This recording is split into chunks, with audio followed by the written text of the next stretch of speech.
skeletons on chairs. The Colorado River, or rather the bay at the Cienega Springs Pier, is an amazingly beautiful place with clear water. Divers love to swim there, and on May 4, 2015, one of them, in the process of enjoying underwater beauties, stumbled upon something interesting. Two human skeletons sat on plastic chairs, as if they were going to rest and chat about something. The terrified diver flew out of the water and immediately called the police. The divers who went under the water took several pictures, and these shots are reminiscent of a horror movie where people died of horror sitting on chairs. The skulls even have sunglasses on them, but the sheriff suspected that it was just an installation, and the diver, who again went to examine the terrible find, confirmed that the skeletons were not real. High-quality copies of human skeletons, which were made of sinking plastic. On one of them was a note, "Bernie dreamed all his life to live in the river." The police spent about an hour examining the photographs and skeletons before being convinced that it was someone's joke, which, by the way, is well implemented. A warning from the depths of time.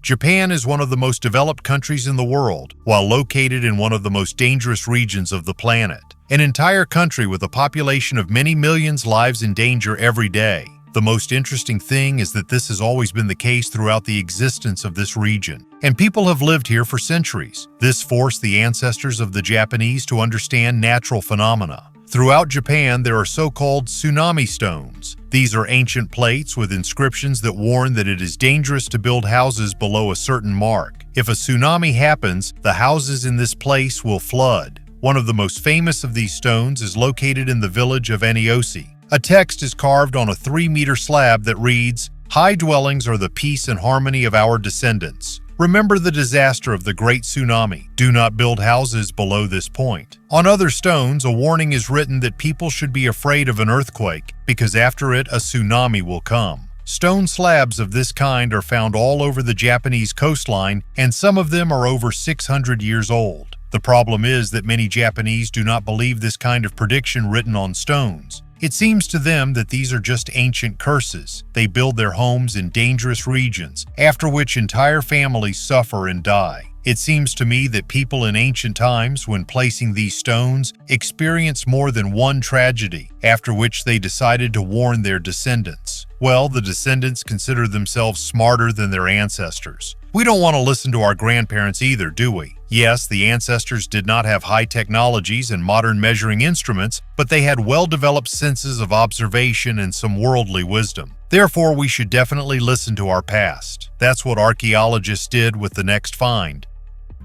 Ancient hair.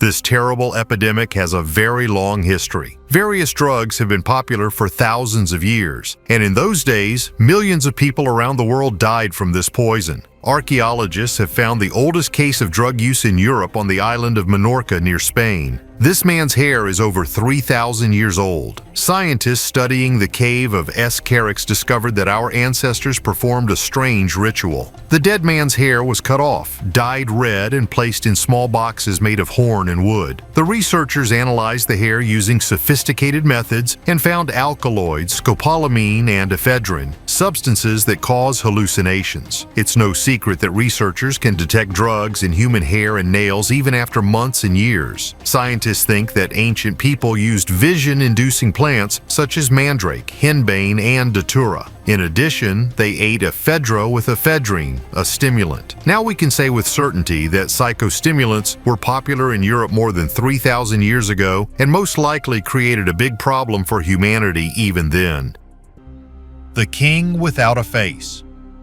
No matter what anyone says, being a king is not an easy job, especially if you are the king of Jerusalem and your country is constantly besieged by Muslims, and your main enemy is the strongest ruler of those times, Saladin. And what if we add to this the terrible disease of leprosy, which does not allow to live normally? This is the suffering that few people could cope with. But the hero of our video accepted all these challenges. Modern historians admire him for his willpower and devotion to the country. King without a face, leper king. All this is King Baldwin IV. An interesting fact is that scientists have finally found out which disease was the very first in the history of mankind. The oldest disease that is also mentioned in the Bible was leprosy, and now it is completely curable, even though it was different before. At one time, it was considered a curse for sins, at another time, divine grace. People have had leprosy since the time of migration from Africa to Europe. Let's go back to the king. With his main enemy, Sultan Saladin, Baldwin had to face in the first year of his reign. The 13-year-old king successfully attacked Damascus, which forced Saladin to get out of Aleppo.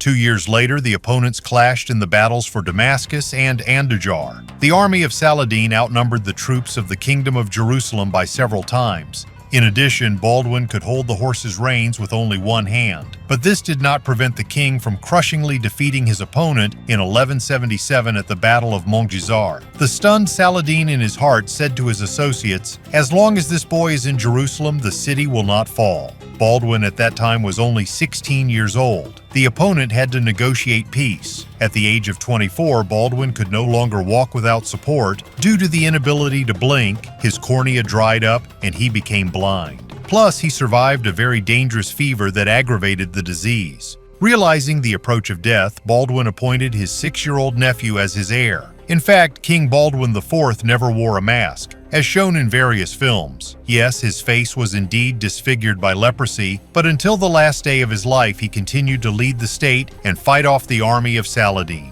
Saladin took the city 2 years after Baldwin's death. The history of the Kingdom of Jerusalem ended, but the history of ancient Egypt did not end, which I will tell you about later. Jewelry made from human bones.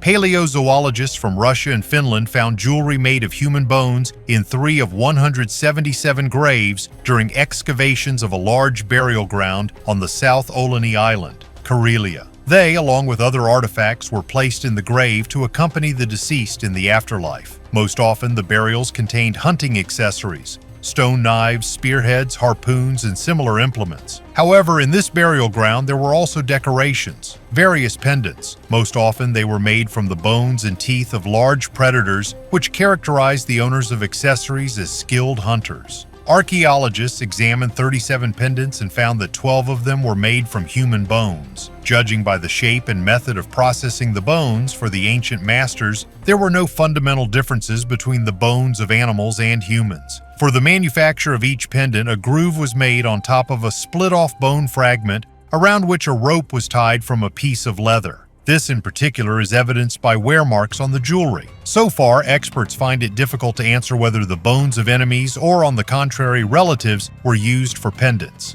In the latter case, decorations could express special respect for the dead. In Karelia, such items are found for the first time.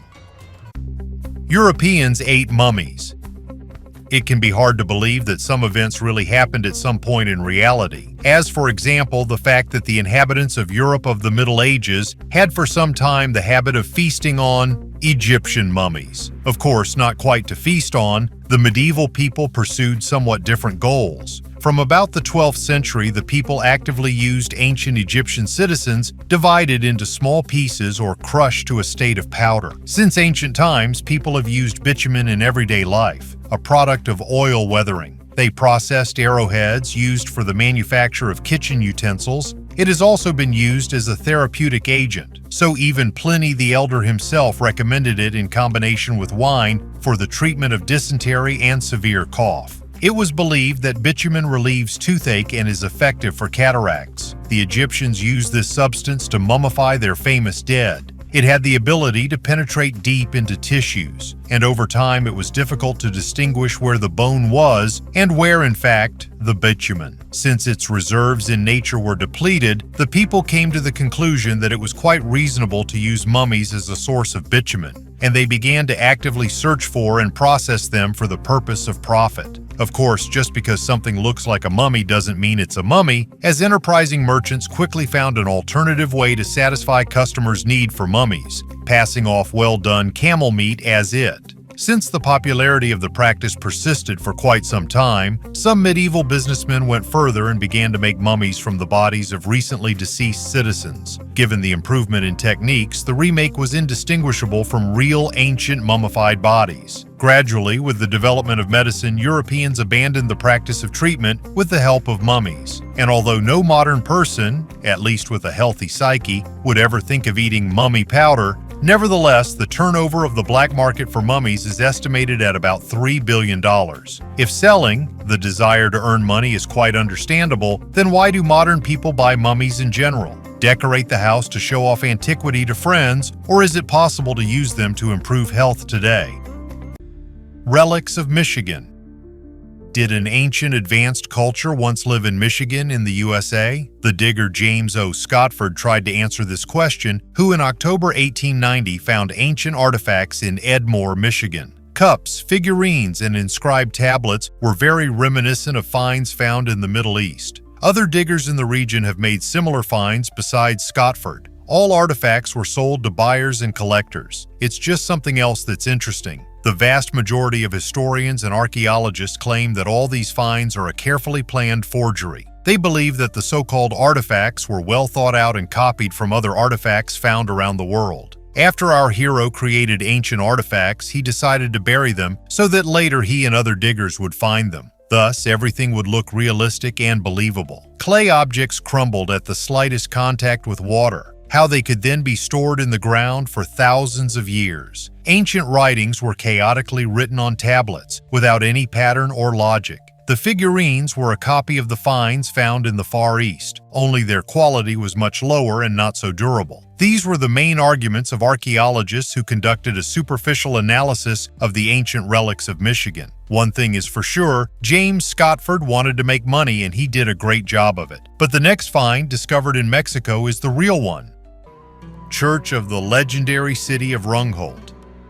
Ready to go looking for the lost city? Not just a city, but the whole northern Atlantis. Archaeologists have made an amazing discovery in the depths of the North Sea. They found the remains of the ancient city of Rungholt, which was washed away by a powerful storm many centuries ago. And the most interesting thing they found was the stone remains of a huge church measuring 40 by 15 meters. Imagine how majestic it was. Rungholt was a large and important trading city in the Middle Ages. It was a place where thousands of people lived and worked. Fishermen, farmers, merchants, and even priests. Imagine the picture. Cozy streets full of people merrily trading and bustling around. Salt and amber were sold there, and goods were even delivered to places as far away as Spain. But alas, it all ended when on January 16th, 1362, a terrible storm wiped the city off the face of the earth. Rungholt has since become known as Northern Atlantis. By the way, a historian named Tanya Horman assures that the people in Rungholt were very rich and paid huge taxes. The Danish king Valdemar II even recorded in his books that they paid as much as 20% of their silver as a tax to the king. These were the ancient inhabitants of Rungholt,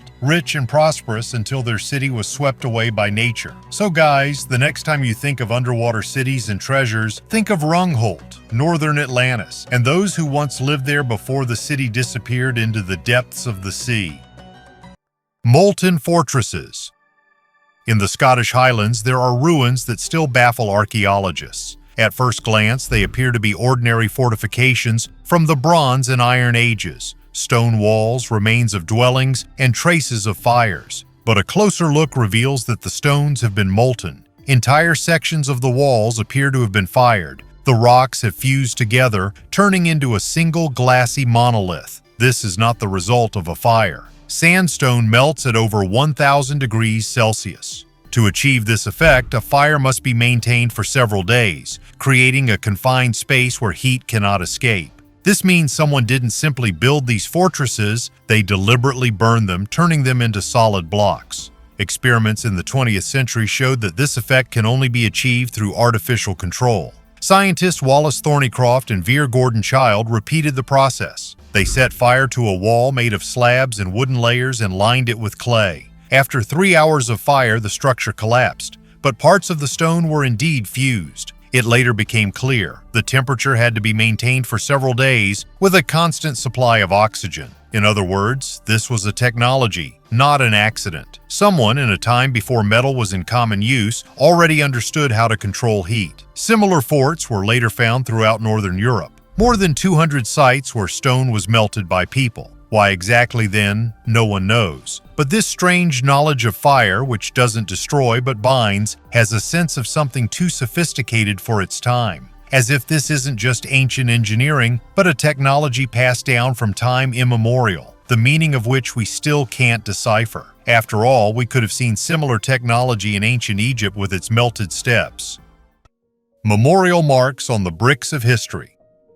The Mehrangarh Fort in Jodhpur is one of the most majestic structures in India, but its beauty hides dark pages of history. On the inner gate of Loha Pole, 15 imprints of women's hands are still visible, silent witnesses to the tragic tradition of sati. Sati is an ancient Hindu ritual according to which widows were supposed to burn on the funeral pyre of their husbands. Sometimes women did this voluntarily, but more often they were forced. This practice was officially banned by the British in 1829, but in India it continued until the 20th century. In 1843, after the death of Maharaja Man Singh, his wives left handprints on the wall before stepping into the fire. However, this is not the only case in the history of the fort. In 1731, 6 wives and 58 concubines of Maharaja Ajit Singh also committed suicide in the flames. Tragedies have been going on since the fort's foundation. In the 15th century, Saint Chidyawale Baba cursed Rao Yoda, saying his land would suffer from perpetual drought.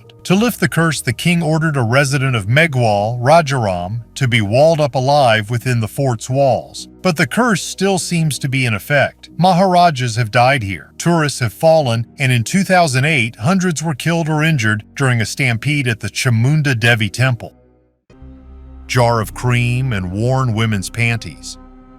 In Tabard Square in London, archaeologists have found an eye-catching set of artifacts. A jar of cream and women's panties lay at the bottom of the ditch. It would seem nothing unusual. After all, any girl could drop this from her handbag. But the girl dropped this set not yesterday, not last year, and not even 100 years ago. These artifacts are over 2,000 years old. In 120 to 150 AD, this place was a small ancient Roman town, Londonium, and now this place is a huge modern metropolis. Archaeologists immediately opened the jar and saw in it a white cream with a fingerprint, as if this cream had been used yesterday. After analyzing the contents, it was possible to find out the composition. It was animal fat, starch, and tin, and there are no smells of lavender or chocolate. 2,000 years ago, a similar cream was used as a moisturizer for the skin of the face and hands. It is very interesting what brand of cosmetics the ancient Roman lady used at that time. But the second find is even more interesting. These are women's panties, which are very similar to modern bikinis or thongs. It's hard to believe that more than 2,000 years ago, ladies preferred such underwear. This set was found in 1953 at the bottom of an ancient well. As I said earlier, their age is 1st AD. Most likely, one of you is very familiar with the history of ancient Rome and knows very well that in those days no one wore underwear. And he will be right. Such underwear was not used for every day. In it, the girls performed various gymnastic exercises. This is confirmed by the mosaic at the Villa Romana del Casale in Sicily, 4th century AD. To perform complex acrobatic stunts, the girls needed at least minimal clothing. In addition to performances, women in ancient Rome used such panties in a special period, putting pieces of folded fabric or wool inside. Here is another example of the ancient Roman mosaic Fight of the Gladiators from the Villa Borghese, Rome, 3rd century AD. Have you ever wondered what sounds were in Rome on the battlefield? Oldest photographs of people. Old photographs in family albums can contain rare snapshots of ancestors born in the early 19th century. But who was the very first person to be photographed? Several historical figures whose photographs have survived to this day lay claim to this title. Hannah Stille Gorby. She was born in 1746 and lived in Delaware. Apparently, Hannah was a housewife and farmer. Stille's photograph was taken in 1839, when she was 93 years old. This is one of the oldest photographs of a person that has survived. Conrad Heyer. This man was born in Waldoboro when it was part of the province of Massachusetts Bay. He was born around 1753, although the year of his birth is disputed. It is believed that his photograph was taken in the early 1850s. Mary Monroe Sanderson. Born in 1748 in the Massachusetts Bay Colony, Mary lived until 1852 when she was 104 years old. Aunt Moser. Her photograph was taken in 1852. At the time of the photo, she was, according to various sources, 103 years old, which also makes her one of the oldest women to be photographed. Ezra Green. Born in 1746 in Massachusetts, Ezra became an army surgeon. He lived to be 101 years old, dying in 1847. Green's photograph is one of the earliest surviving. John Adams. John was born in 1744 and, in addition to serving in the army, worked as a shoemaker. 2 years before his death at the age of 104, he posed for a daguerreotype portrait, which is considered one of the oldest. Balthus Stone. George Washington's Army veteran, born in 1747, posed for a photograph at the age of 103. He died shortly thereafter. John Owen. Born in Salisbury in 1735, Owen lived to be 107, making him one of the longest-lived people ever photographed. Caesar, an African slave, was born around 1737. He outlived several generations of masters during his life. At the age of 115, he posed for one of the earliest daguerreotype portraits of African Americans. Caesar died in 1852, leaving behind a rare record of black life in the 19th century. All of these people have left their mark on history not only because of their long lives, but because their images have been preserved in photographs, allowing us to see the past. Black granite slab. Heracleion, once one of the greatest ports of ancient Egypt, disappeared under the sea after a devastating earthquake in the 1st century BC. Its existence was long considered a myth until French archaeologist Frank Godot discovered the lost city in the early 2000s in Abu Qir Bay, off the modern coast of Egypt. The most striking find was a massive black granite slab on which the name of the city and details of its connection with the ancient Egyptian gods were carved. Along with the slab, archaeologists found dozens of sunken ships, remarkably well-preserved statues, temples, and many artifacts, including jewelry, coins, and personal belongings of residents. Excavations are ongoing, and each discovered object sheds light on the role of Heracleion as a vital center of trade and religious life. The city, submerged in the sea abyss, remains a reminder of how natural disasters can forever change the course of history. Ancient towers of China. In the foothills of the Himalayas, there are amazing stone towers. Some of them are used by local residents as stables and barns, while others are simply abandoned. They started talking about the towers only in 1998 when the French researcher Frédéric Daragon drew attention to them. Frédéric studied these mysterious towers for 5 whole years. She sought information about them from local residents and Buddhist monasteries, but found nothing. As a result, she found references to the towers in Chinese chronicles and records of European travelers of the 19th century. It turns out that the foothills of the Himalayas have long been inhabited by tribes who lived in isolation from each other. Their languages and dialects developed separately, so the history of the towers may have been forgotten. Himalayan towers are unique in their strength. They withstand earthquakes thanks to a mixture of stone, brick, and wood. The towers have different shapes: square, polygonal, and even star-shaped with 12 peaks. They are 600, 1,000 years old, and some are even older. Frédéric suggested that some of the towers served as a symbol of wealth. The inhabitants of the wealthy villages that traded with China could build them as a demonstration of their wealth. Other towers may have been watchtowers, as they stand near trade routes and the entrance to them is at a height of several meters. Water at the Dwarf. When the Transiting Earth Survey satellite TESS transmitted its first data about the planet TOI 1846b, scientists expected to see another hot, lifeless sphere, a typical super-Earth orbiting a red dwarf. But with each new observation, it became clear this world defies conventional wisdom. TOI 1846b is almost twice the size of Earth and 4 times its mass. It orbits its star every 4 days, so close that the surface temperature rises to 300 degrees Celsius. But even under these conditions, the instruments detected signals indicating something impossible: traces of water. Not oceans as we understand them, but deep layers of liquid hidden beneath a rocky crust or a thick atmosphere. Scientists are cautious in their formulations, but the gist remains: even in hell, water can exist. And if it can, then the scenarios for its preservation on planets are infinitely broader than we thought. It's like finding pottery where clay shouldn't be. Nature constantly breaks its own laws. TOI 1846b orbits a star more than 7 billion years old. It's an ancient system, surviving long after many of its neighbors have faded. If there truly is water there, it's older than all human history, older than Earth itself. Perhaps hidden in this insane heat are chemical traces of how water survives the death of planets, only to one day become its beginning again. Soon, the James Webb Space Telescope and the future extremely large telescopes, which are being built in the Atacama, will be looking there. The driest places on Earth are searching for water hundreds of light years away. Skulls with nails.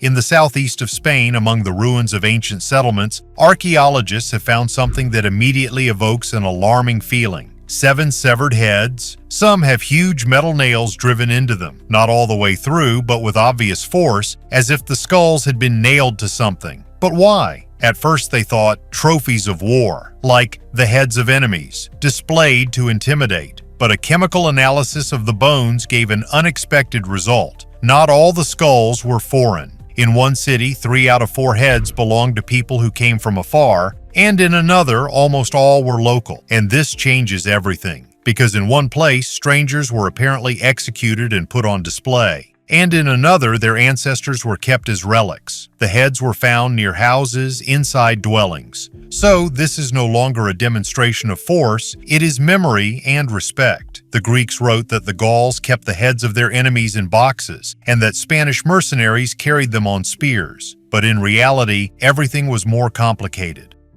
Like alive. In the famous Batagai crater, which is called the Gates of Hell, the amazingly well-preserved remains of a woolly mammoth calf have been discovered. The female, named Yana, lived more than 50,000 years ago and probably died from a fatal back injury during the Ice Age. At the time of her death, the baby mammoth was about a year old. Its height at the withers was 1.2 m, and its weight was about 180 kilograms. Among the 7 known baby woolly mammoths, Yana stands out for her exceptional preservation. Her trunk, lips, ears, and eye sockets remain practically intact, which is a rarity. According to scientist Maxim Cheprasov, the mammoth's head was perfectly preserved, but the back of the body was damaged, possibly due to a fall. The front half of the baby mammoth was already half thawed out of the permafrost when local residents discovered it. The Batagaisky crater is considered the largest permafrost failure in the world, and its melting releases about 5,000 tons of carbon annually. A 42,170-year-old Lena horsefoal was found here. Traces of opium 3,500 years old. A sensational statement was made by archaeologists in Israel. Bronze Age people who lived in the Levant took psychoactive substances. In 2017, during excavations in the tombs of Tel Yehud, archaeologists unearthed pottery, but analyses were carried out only this year. The study of such excavations is very similar to a forensic medical examination at a crime scene. The analysis of 22 clay objects took place on equipment used by the police. People who took opium in the Bronze Age would never have thought they would be studied by cops from the 21st century. Analysis of gas chromatography and mass spectrometry carried out as part of the study showed that 8 vessels contained opium alkaloids obtained from the poppy plant. The jars contained morphin, which is derived from morphine, as well as opianic acid and other compounds in the chemical signature of opium. Based on this, we can conclude that the ancient Canaanites were familiar with the psychoactive properties of the poppy. The ancient Egyptians could use opium as an offering to the underworld, or priests used it to evoke the spirits of dead relatives. Back in the 1960s, for the first time, experts suggested that such jugs were used to make opium. Their long necks resembled an inverted poppy head. The first written mention of opium was on 3,000-year-old Sumerian clay tablets, where the drug is referred to as gil, which means happiness. This is not the first find confirming that people used drugs in ancient times. Archaeologists have repeatedly found traces of marijuana, which was most likely used for religious rituals. Curse table mystery. Have you ever been told about items wrapped in sinister secrets and curses, so around which incredible and mysterious events take place, confusing even the most courageous? In this video, we dive into the history of one such item. Imagine a cafe called the Delta Saloon in Virginia City, Nevada. There, under the glass dome and behind the fence, is an old table. Why a fence and a dome, you may ask? Well, it's not every day you see a cursed table. Yep, that's right, this table is considered cursed. After all, once, about about 170 years ago in the Faro Casino where the table first appeared, it brought bad luck to everyone who sat down at it. The table seemed to attract trouble, and everyone who sat down at it lost all their money. Because of this, it was even sold. The buyer was Black Jake. He moved the table to his house and occasionally hosted poker nights with friends. But the table did not bring him good luck either. A year later, he lost all his savings and committed suicide in desperation. Then the table got to the new owner, David Libbs, but even he and his family couldn't escape the table's strange, cursed power. In a very tragic way, in one evening, his entire family was found dead at this very table. The table, like a cursed ship, passed from hand to hand, bringing only misfortune and tragedy into people's lives. In the end, it was bought by the owner of the Delta Saloon, where it still is now. Nowadays, the table decorates the interior of the institution. It is under glass behind a fence so that no one could accidentally touch it. But it wasn't always like that. One day, the new owner, not knowing the whole story, once again set the table for the game, and the tragedies continued. Is there a curse, or is it just a terrible coincidence? We do not know. But one thing is clear for sure. This table, wrapped in sinister stories, continues to disturb and beckon with its secret. And maybe the curse isn't just part of our belief in magic and the supernatural? Who knows? A dam from the wrong time. On the Vinalopó River near the Spanish city of Elche, there is a stone dam that was long considered to be a construction from the Islamic period. It seemed typical, a powerful structure at the mouth, massive walls, traces of canals, everything fit into the usual chronology. But a new study based on the method of optically stimulated luminescence has completely changed the picture. It turned out that this structure is 1,000 years older than the supposed date and was built at the end of the 1st century BC, during the era of the Roman Empire. The dam, over 130 meters long and about 4 meters high, turned out to be not just a part of the landscape, but an element of the entire hydraulic system of the Roman colony of Ilici. It worked not only as a flow regulator, but was probably also used to irrigate the surrounding lands. This was not a separate structure, but part of a complex engineering network. Thoughtful, logical, practical. In this story, there are no cults, no inscriptions, no myths. Just calculation, geometry, and a clear understanding of the terrain. The dam was not built for beauty. It was not decorated with bas-reliefs and was not written into legends. It was built so that it would stand, so that it would let water flow where it was needed, so that it would serve the city. And it still works. More than 2,000 years have passed. Civilizations have changed, languages have disappeared, but the dam has remained in its place. Stone Age bag. Around 2500 BC, a Neolithic man in what is now Germany found an ingenious way to decorate his bag. During excavations near Leipzig in 2012, archaeologists found more than 100 dog teeth neatly arranged in a grave, suggesting that they decorated the flap of the bag. Archaeologists noted that over time, the leather or fabric of the bag disappeared, leaving only the teeth pointing in one direction. These teeth likely decorated the outside of the bag. All of them are arranged in the same way, reminiscent of a modern flap. These finds were made in the Profan Quarry. Other important artifacts were found in the same area, including the burial of a woman who lived around 50 BC, buried with half a kilogram of gold jewelry. However, even against the backdrop of such rich finds, the bag with dog teeth was a real discovery. This is the first time that archaeologists have found direct evidence of the existence of such an accessory. The teeth of a dozen dogs were used to decorate this bag. In other burials of the time, archaeologists also found wolf teeth, dog teeth, and shells, which were apparently used to decorate bedspreads and clothing. When the fabric decomposed, only these decorative elements remained. Cave of King Herod the Great. An international team of archaeologists conducted a comparative analysis of alabaster, the components for the manufacture of which were mined in ancient times in the Levant and Egypt. As a result, a cave was found in which raw materials were mined for the manufacture of the famous luxurious baths of King Herod the Great. Until now, it was believed that ancient Egypt was the main supplier of calcite for the manufacture of luxurious alabaster products, including for the rulers and aristocrats who lived on the territory of modern Israel. A striking example of such luxury items are two baths of the famous biblical king Herod the Great, Found in the fortress of Kypros in his royal palace located south of Jerusalem. They are kept in museum funds in Austria. These bathtubs are made from finely worked calcite alabaster. The fact that both bathtubs were clearly made in Israel and not in Egypt, as one might expect due to the high quality of the stone, came as a special surprise. This means that Herod the Great used local products, and the production of alabaster in Judea in the second half of the 1st century BC was sufficiently developed and of high enough quality to satisfy the luxurious standards of Herod, one of the best builders among the kings of that period. We revived ancient creatures.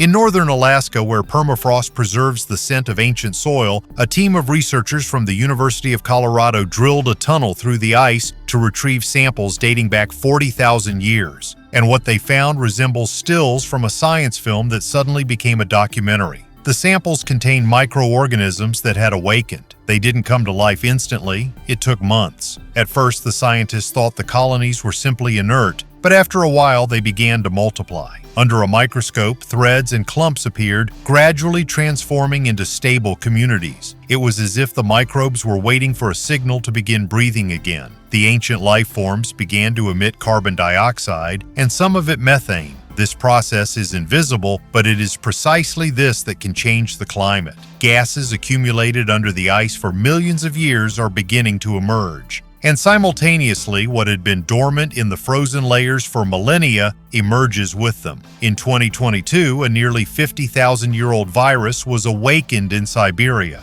It's harmless to humans, but the fact itself proved that ancient pathogens haven't disappeared. They're simply waiting for warmer weather. Similar cases are now being recorded in Canada, Greenland, and Alaska. Scientists say there's no threat yet. But when you look at the test tubes where ancient bacteria are once again moving, it's hard not to feel a sense of unease. We're increasingly interfering with the planet's archives without fully understanding what we're extracting. And perhaps one day the ice will truly respond. Not with cold, but with something living. Something that remembers Earth even before humans appeared on it.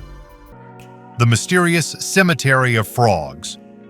Archaeologists have unearthed a mysterious mass grave of frogs near an Iron Age house near Cambridge during archaeological excavations while carrying out roadworks. Amphibian bones were found among a huge number of other artifacts. It is reported that excavations were carried out in Bar Hill, where at the end of the 1st millennium BC, there was a settlement of the Middle and Late Iron Age. Researchers note that frog bones can often be found at ancient sites, but their number in Bar Hill has baffled scientists. An analysis of the bones showed that they all belong to local species of reptiles, the common frog and the common toad. The researchers doubt that all these frogs could have simply been eaten by the locals. Although previous evidence has shown that amphibians were eaten during the Stone Age in Britain, there are no cuts or burn marks on the bones found to support this version. Traces of charred grain were also found near the burial place. Archaeologists say that the locals processed the crop from beetles and aphids. Perhaps the frogs were used as insect control. The alternative version is a tragedy. Scientists believe that the reptiles may have fallen into a hole they couldn't get out of during their spring migrations in search of water for breeding. In addition, extreme cold or illness could lead to mass death. Burial costumes of the Han Dynasty. In ancient times in China, high-ranking people were buried in unique suits made of jade plates fastened with gold wire. The cold and smooth plates created an incredibly beautiful mosaic that symbolized the wealth of the Han Dynasty. Similar burials, except China, were not seen anywhere else. In Chinese, they are called Yuye, meaning jade suit. For centuries, people thought jade burial suits were just a legend. People could not even imagine that the rulers in those days could be so rich as to completely cover their bodies with incredibly expensive jade. But the discovery in 1986 confirmed that these were not the legends described in the old texts. This discovery became a sensation not only for China, but for the whole world. Finally, archaeologists were able to confirm that the rulers of the Han Dynasty were buried in jade suits. The Han Dynasty was extremely powerful and ruled from 206 BC to 220 AD. This is one of the most iconic Chinese dynasties. The Han remain the main ethnic group in China today. The tombs of the Han Dynasty rulers changed the idea of Chinese burial practices. In 1983, in Dingxian, Hebei province, researchers discovered one of the most expensive jade suits in history, which belonged to the ruler of Huai. The costume is made of 1,203 pieces of jade connected with gold threads, the total weight of which is 2,580 grams. The most complex costume consisted of 2,498 pieces of jade. A lavish, pointless event. Balingham is a small village in England, but it was here that one of the most lavish meetings in history took place 500 years ago. England's King Henry VIII and the French monarch Francis I held a grand celebration that went down in history as the Field of the Cloth of Gold. Officially, the meeting was supposed to strengthen the alliance of the two kings against Emperor Charles V, but in reality it became a competition in luxury. Henry built a giant tent palace of 10,000 square meters, the walls of which were brick at the base and painted to look like stone above. The roof resembled tiles, and at the entrance there were fountains from which red wine flowed. The celebration lasted 18 days, accompanied by feasts, tournaments, and masquerades. The kings were visited by 3,500 retinues, for whom 98,000 eggs, 2,200 sheep, and even exotic dishes like guinea pig and dolphin were prepared. But even amidst the luxury, rivalry prevailed. Henry challenged Francis to a fight and lost. Soon he entered into an alliance with Charles V, and a year later England was at war with France. The Field of the Cloth of Gold became a symbol of incredible extravagance that ruined the treasuries of both countries. Smashed their heads and threw them into a well.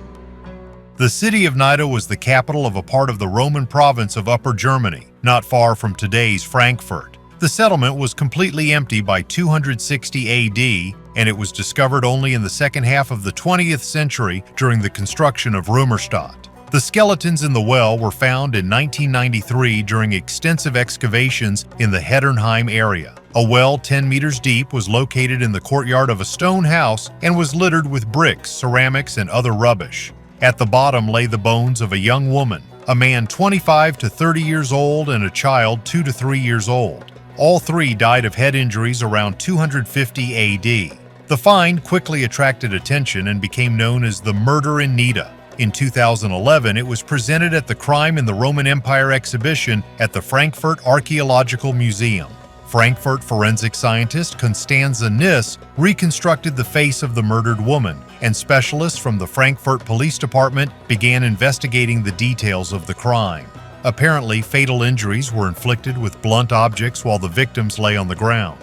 Judging by the absence of injuries on the hands of the adults, the dead did not resist. They were either tied up or were already unconscious. The researchers believe that the victims belonged to the local population. Their death came at a troubled time when the Romans were already gradually leaving the city.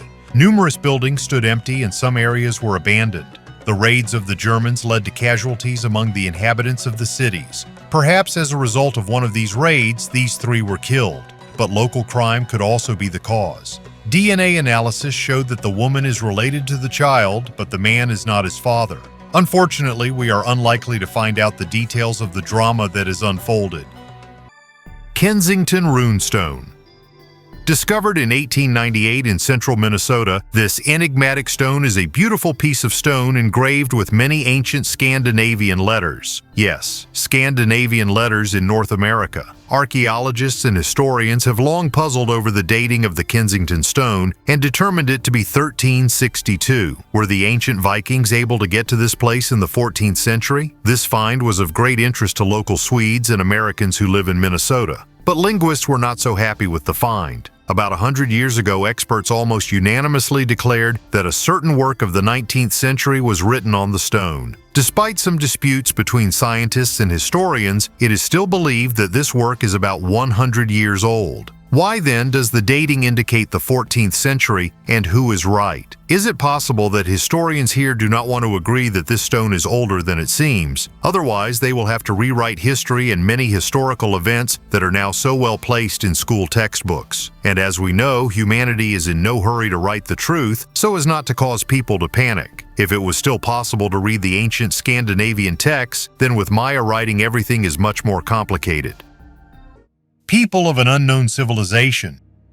In the tropical forests of Brazil, in the state of Rondônia, archaeologists have recorded rare footage of people from the isolated Masaco tribe. This tribe, discovered in the 1990s, categorically avoids contact with the outside world and carefully guards its lands, setting up deadly traps made of wooden spikes. These spikes are so strong that they can puncture tractor tires. The Masaco are one of 28 tribes in the Amazon that are completely cut off from civilization. Scientists have installed cameras in the jungle to study them without invading them. Researcher Algeir has been monitoring the tribe since 1992, and thanks to his work, it has been possible to stop deforestation in their territory. Early attempts to contact isolated peoples often ended tragically due to outbreaks of disease. Therefore, the Masaco rejected any offerings, tools, utensils, weapons. They left only sharp thorns at the meeting places, warning strangers that the invasion was undesirable. After the end of contacts and the protection of their lands, the tribe's population increased. In the 90s, about 90 people lived here. Now, 200, 250. Scientists have made maps of their paths and camps, recorded their nomadic farming techniques on satellites. The tribe burns down the savanna and then moves there during the rainy season. The Masaco differ from other tribes in their long bows, up to 3 meters. Anthropologists still do not understand how they shoot from them. Their language is unique and not understood even by other indigenous peoples. Researchers note the number of Masaco is growing, which means that sooner or later they will encounter civilization. But history shows that such contacts rarely end well. Board games. The love of board games in mankind arose thousands of years ago. These games appeared before many civilizations and accompanied people for thousands of years. The most ancient game, according to archaeologists, was dice games. Cubes found during excavations and dating back more than 5,000 years are almost indistinguishable from modern ones. This confirms that the passion for the game existed in prehistoric times. One of the most ancient games with a board and chips is the Egyptian game of Senet, which arose around 3,500 BC. According to legend, it was invented by the god of wisdom Thoth to lift the curse of the goddess of the sky nut imposed by the god of the moon Khonsu. Senet was not just entertainment, but also a game with a sacred meaning, symbolizing the struggle between good and evil, as well as the path of the soul to the afterlife. In the East, one of the most ancient games is considered to be Go, the history of which begins around 2000 BC. This strategy game, still popular today, symbolized wisdom and concentration. Backgammon, on the other hand, probably originated in ancient Iran and appeared about 5,000 years ago, although the rules were not documented until Byzantium in the 5th century AD. The Romans also loved board games and played them in taverns where they ate and had fun. Often game boards were carved directly into the tables. Although gambling was prohibited on the streets, it was freely played indoors. Archaeologists have also found cheating dice with a weight inside, which indicates attempts at cheating even in ancient times. Holy Grail of the Nazis. In 2001, a Bavarian diver found a pot made of 10.5 kilograms of gold at the bottom of the local Lake Chiemsee, 70 kilometers east of Munich. The artifact had value in itself, but the researchers were confused by the coinage made in the style of Celtic counterparts 2,000 years ago. In particular, scientists were well aware of the so-called Gundestrup pot. Discovered in 1891 in the Danish peat bogs, a superbly preserved silver vessel with rich Celtic decoration. It has been dated to the 1st millennium BC. However, after the examination, it was found that the pot from Chiemsee was made relatively recently, most likely in the 1930s. Further, it turned out that a certain Alfred Notz, a jeweler of the Munich company Theodor Hayden, told in the 1960s before his death that in the early 1930s he made a certain golden pot weighing about 10 kilograms by order of Albert Pitch, a major industrialist and director of the Elektrochemische Werke Munich. Pitch, a staunch Nazi and a supporter of Hitler, eventually received the high title of Wehrwirtschaftsführer, leader of the war economy, which was given to the heads of the most important enterprises of the Third Reich. Apparently, it was he who ordered the discovery in Lake Chiemsee. It is not clear how it ended up at the bottom of the reservoir, but it is known that on the shores of the lake it was planned to build a monumental complex of the higher school of the NSDAP, Hochschule der NSDAP, the main and most elite Nazi university, which was to become the leading educational and scientific center of the entire Third Reich. It is possible that the pot, made in the image and likeness of the ancient Celtic vessels, could be intended for this organization. The Nazis knew a lot about this kind of artifacts with a semi-esoteric function. Ancient catacombs of Lardaria. In Sicily, between the cities of Ispica and Modica, there is a long canyon with caves and archaeological sites, Cava d'Ispica. It crosses the landscape for 13 kilometers. Its depth in some places is about 100 meters, width up to 500 meters. The presence of traces of human activity in the canyon is estimated from the Bronze Age to 1693. Here you can see ancient necropolises, cave churches and Christian catacombs, dwellings and monastic skeets, historical villages. Catacombs of Lardaria is a cave with 464 tombs carved into the rock. The cave was used from the 3rd century BC to the 5th century AD as a hypogean, underground necropolis. The area of the catacombs is more than 500 square meters. They are part of the largest Sicilian necropolis after the catacombs of San Giovanni, which are located in the city of Syracuse. The necropolis has 2 entrances. It is divided into 3 galleries, which are filled with niches, tombs with a canopy, and tombs at ground level. Door to the underworld. I suggest going to Siberia, which is a very unusual place where you can meet tigers or polar bears, walruses, or even leopards. But if you delve into the endless taiga, you can stumble upon a huge funnel in the ground. Moreover, it is so large and deep that it can be seen from space. This huge sinkhole or hollow is called by the locals the gates to the underworld or gates to hell. Although its official name sounds less impressive, the Batagaika crater. It is located in the Verkhoyansk region of Yakutia. The dimensions of this depression are truly impressive, as it stretches for a distance of more than a kilometer and reaches a depth of 100 meters. Therefore, it is deservedly the largest permafrost crater in the world. At first glance, it may seem that this crater was formed after the fall of an asteroid, but in fact it is not. It is assumed that it appeared as a result of erosion and a natural climatic phenomenon called thermoclasty. This process does not start on its own. In this case, scientists suggest that deforestation in the area in the 1960s was the reason for the thawing of permafrost, although the exact cause is unknown. The most amazing thing is that the Batagaika crater continues to grow, expanding annually by 10 to 20 meters. No one knows what exactly became the catalyst for the appearance of this depression. Maybe under its permafrost, which is 650,000 years old, someone is waking up. Gift to the Inca gods. In Lake Titicaca, archaeologist divers found a box made of volcanic rocks. When they opened the box, they found a llama carved from the shell of a spiny spondylus clam and a small gold leaf that may have been part of a bracelet.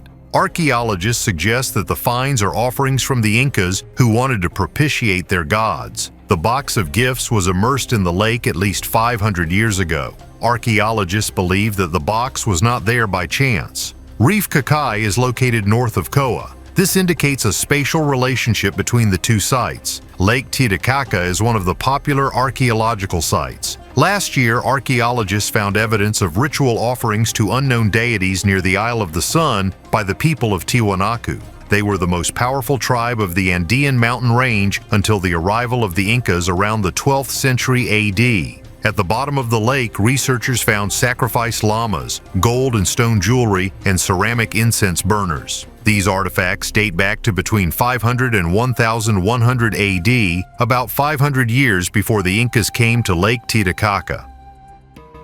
Guide to the afterlife on a sarcophagus. Back in 2012, archaeologists examined a burial in the Egyptian necropolis of Deir al-Barsha. Although much of its contents had been looted or destroyed by mold, they discovered that one of the sarcophaguses was inscribed with drawings from the ancient Book of Two Ways, a mysterious illustrated guide to the underworld. The researchers found that the tomb belongs to a woman of noble birth named Ankh. Despite the fact that the necropolis was looted and most of the valuable things were stolen from it, archaeologists managed to restore the images on 2 wooden panels of the sarcophagus, supplemented by several lines of hieroglyphic text. They turned out to be small sections of the Book of Two Ways. Modern archaeologists have determined that the text on the woman's sarcophagus may be the earliest known copy of the Book of Two Ways. The tomb is at least 4,000 years old. The Book of Two Ways is 1,185 spells and religious writings about the afterlife. Texts of the sarcophaguses, in turn, precede the later collection of funeral texts, the famous Book of the Dead. The Book of Two Ways is a kind of map of the journey of the deceased through the other world. In it, an unknown author depicted two zigzag lines, two routes by which the dead can reach the domain of Osiris through the darkness, full of obstacles in the form of high walls, fire traps, and evil demons. Fragment of a rare Viking Age sword. A Norwegian amateur archaeologist has discovered a fragment of a Viking-era sword with a metal detector. The scientist to whom he gave his find determined that this fragment complements a fragment of a hilt found in the same area in 2021 by another local enthusiast.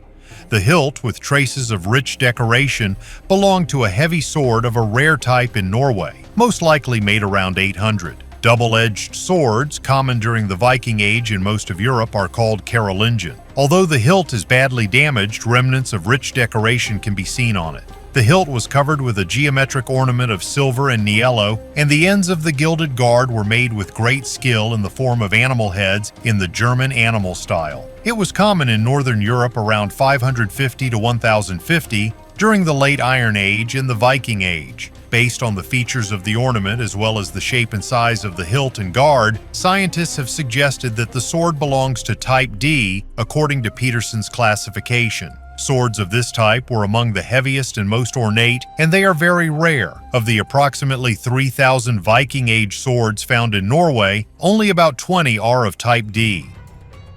Mystery of the creepy little mermaid revealed.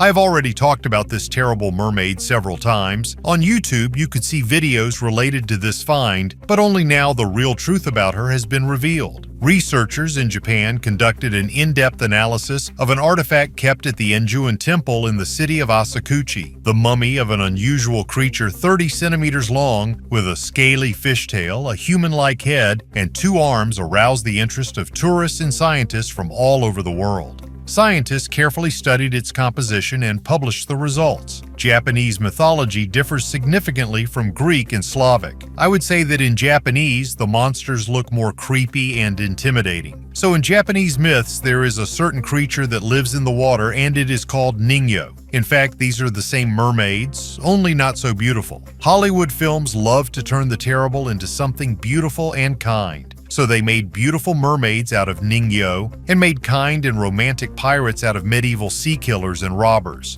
No one knows how the Ningyo mummy got into the Enjuin Temple, but a handwritten document from 1903 is stored in the same temple, which says that the mermaid was caught in Kochi Prefecture in 1736 to 1741. In fact, several such specimens are kept in museums in Japan, and only one has been studied in detail today using the most modern equipment. Scientists have used all possible methods to examine the mummy, and now they can say with confidence what it consists of. Typically, such Frankensteins were made from the skeleton of a monkey and a fish, but in our case, the skeleton in the upper part of the body was absent. Scans revealed that the object was made of cloth, cotton, and paper coated with a mixture of charcoal and sandpaste. The head is mostly cotton and covered with what looks like plaster. The hair on the head is animal hair, and the scales are from two kinds of fish. The upper part of the body is covered with the skin of a puffer fish, and the lower part is covered with the scales of one of the types of croaker. The fingernails are made from animal horn, and the sharp-toothed jaw used to belong to some kind of carnivorous fish. Radiocarbon analysis of fish scales showed that it was made after the 1800s. Of course, all this turned out to be fake, and in nature there are no mermaids, no Ningyo. But this object will not cease to be a valuable exhibit in the museum. In any case, the mummy is made of very high quality and thought out, which is why it was able to survive for 200 years. Seated burials and a children's necropolis. In the French city of Dijon, archaeologists have discovered a unique burial site of Gauls that is over 2,000 years old. The unusual thing about the find is that all the deceased are sitting facing west, a rare ritual known only from a few places in France and Switzerland. The excavations were carried out in the garden of an old monastery where archaeologists came across 13 burials. The deceased are sitting with their hands on their torsos and their legs folded asymmetrically. The burials date back to the period 450, 25 BC. Researchers suggest that these graves could have contained priests, chieftains, or members of the same family. Next to these burials, a children's necropolis from the 1st century AD was found, where 22 infants were buried, many of whom did not live even a year. Some children were buried in wooden coffins, as evidenced by the nails found. Coins and ceramics were also found in the graves, probably burial gifts. However, part of the cemetery was destroyed due to agricultural work. The reason for the sitting burial remains a mystery. One version is related to the belief in the afterlife. Perhaps the deceased were supposed to meet the other world in a special pose. Other researchers believe that this is part of a spiritual practice. The pose could symbolize meditation or eternal peace. This is confirmed by Celtic figurines found in different parts of Europe. Engineer from the future. In 1961, in the archives of the Romanian city of Sibiu, a professor was looking through old military records and accidentally came across a manuscript. Between the tables and calculations were strange diagrams. Not crossbows, not guns, but multi-stage rockets, stabilizers, nozzles, references to fuel. Everything looked like technical documentation from the 20th century, but the document was created in the 16th century. The author was Conrad Haas, an artillery master who served at the court in Transylvania. He ran the barracks, drew diagrams, wrote without embellishment and unnecessary words. His treatise was simply called How to Make a Good Rocket That Can Rise into the Sky on Its Own. Drawings, calculations, rare explanations, everything, as if he really tried to build something that did not exist at that time. Little is known about his life. He was born in 1509, was an engineer, did not participate in battles but created weapons. At the very end of the manuscript, he left a phrase unlike anything else. More peace and less war. Let the guns remain under the roof. Let there be no shot. Then the prince will save his money and the gunsmith his life. It's not a statement, just a quiet line at the bottom of the page. Lonely Red Mountain. Australian Aborigines call this mountain Uluru. European discoverers named it Ayers Rock almost 150 years ago. At first, there was nothing out of the ordinary in this mountain, an ordinary rock formation in the middle of a semi-desert. But the number of tourists was amazing. Every year, this figure reached hundreds of thousands of people. The peak of the popularity of this mountain came in October 2019. It was then that local authorities forbade tourists to climb it, and in September 2020, Google even removed Street View 3D panoramas from their online maps. Mount Uluru is located in the Uluru Kata Chuda National Park in central Australia. This block was formed from sedimentary rocks 680 million years ago. Uluru is 3.6 kilometers long, 3 kilometers wide, and 348 meters high from base to top. In most of the photos, Uluru looks like a completely lonely mountain, which definitely adds to its mystery. Archaeologists say that people lived near this mountain 10,000 years ago. The first Europeans arrived in Australia in 1788, but reached Mount Uluru only 100 years later in 1870, all because of the specific arid climate. For local Aborigines, the mountain is a sacred place. There are legends about it, and traditional religious rites are held next to it. In order for local peoples to have the opportunity to visit this place, local authorities turned the territory into the Uluru Kata Chuda National Park. Red Mountain has become one of the main attractions of Australia, so an airport was built 20 kilometers from this place. Now from 300 to 400,000 tourists come here every year, and it was because of the invasion of tourists that this place became more closed. Wherever a human foot steps, debris and destruction remain. Have mountains of garbage caused the removal of 3D panoramas from Google Maps? It is possible to climb the mountain without the help of climbing equipment, but this does not mean that it is easy to do so. Over the past 50 years, about 40 people have died here. For this reason, local authorities have banned climbing to the top. How wonderful that there is Google that allows you to go to the mountain using a smartphone or computer. But the local natives did not like it. Let me remind you that the mountain is a sacred place, and some places on the mountain are taboo for them. Not only can they not be visited, but even seeing them is a terrible violation, even if it's just a photo. Modern natives also use smartphones, and in order not to accidentally see photos of these places on the internet, Google, at the request of local authorities, removed the pictures previously uploaded by tourists. It's good that there is our channel that will tell you more and show you amazing and unique artifacts of antiquity. Subscribe so you don't miss a new video. Thanks for your views. Bye, everyone.